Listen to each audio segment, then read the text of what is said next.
W.F. Howes presents an unabridged recording of Amnesia by L.J. Ross, narrated by Richard Armitage. Chapter 1. South London, 1995. Daniel Nkosi had big dreams. He dreamed of becoming a Premiership football player and of buying his mum and dad a nice house in the suburbs. He dreamed of putting his little sister through university, since she was the brainy one of the bunch, and of having a nice family of his own one day. He could see it now. Big, raucous barbecues on sunny days with plenty of laughter, singing and dancing. The best part? Those dreams might be possible. A scout from Tottenham FC was coming to watch his game the following weekend, and another one from Arsenal the weekend after. If he kept his form and stayed focused, it could be his chance.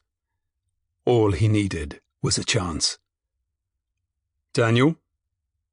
He looked up at the sound of his coach's booming voice, coming at him from the other end of the floodlit AstroTurf. "Gather up those balls, Danny." He nodded and stopped stretching out his hamstrings so that he could begin scooping up the stray footballs that had found their way to the edge of the pitch. The other members of his team were gathering up their things, and he waved to them as they trailed off, exhausted but happy as he was. Presently his coach joined him and took a couple of the balls from his hands. "You played well tonight," he said, as they made their way back to the clubhouse. "Keep working on your tactical awareness ahead of next week's game, and I think you've got it made, son." Phil Duggan was a man in his 60s, who'd inherited a love of the beautiful game from his father and his grandfather before him, both of whom had been lifelong West Ham supporters.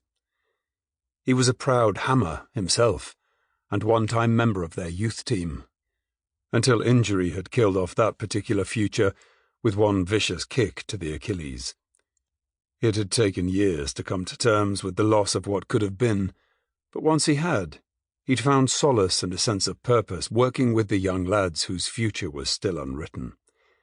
He helped them to become better footballers, and perhaps more importantly, he helped keep them off the streets and out of the gangs which were an omnipresent scourge in that part of London.